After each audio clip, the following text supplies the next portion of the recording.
In the Metropolis prison, there resided a criminal named Eli, or me.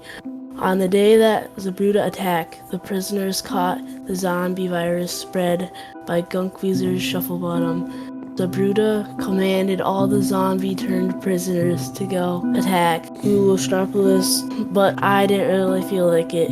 I snuck away from the crowd of zombies and was really glad I did when I saw that they were being zapped by Isaac's electricity. I knew I needed to get my power back, but how? I had the power of running at intense speeds, but the power was taken away by the implorer blade. I realized that I might be able to get his power back if I reversed the effect of the implorer blade. I ran towards the castle where the implorer blade was. Once I got there, I regained my powers just as Isaac hurried in, grabbed the implorer blade, and dashed out. I dashed out of the castle towards the portals to the overworld. I spawned at the top of a small hill and looked around at the plains biome where I was, taking in the sight of the overworld, in which I had not seen for a very long time. I walked out from the tree that I had spawned under. I suddenly felt a great burning sensation all over my body. I saw my arm burst into flame.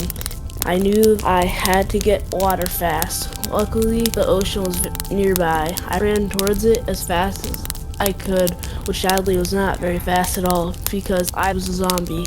He jumped into the cool and refreshing water and the fire was extinguished. I examined my injured body. Much of the skin on my face and torso was burnt off. I remembered back to his days in the Time Zone Empire when I thought it would be cool to have an arm be cut off, need a robotic one. Now, I pitied the cyborgs and went through. He stayed in the water for a few minutes and soon realizes he needed food to survive. Apples grew on trees, but if I went there, I realized I would burn to death. What is causing the burns? The sun? What else? I soon realized that all this and came up with a solution. I could use the shirt like an umbrella, blocking off all the sunlight. I made my way across the desert to a mountain that had a quartz structure on top of it. Maybe a person lives there, I thought. Maybe they would be of help.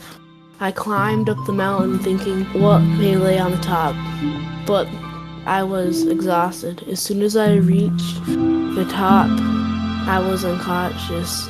I woke up on an operation table in a quartz laboratory. I looked at the parts of my body that were burned and saw that they were replaced by copper cyborg parts. I sat up on the table and saw a tall shadow figure behind me and a voice saying, "Welcome to the land of the living."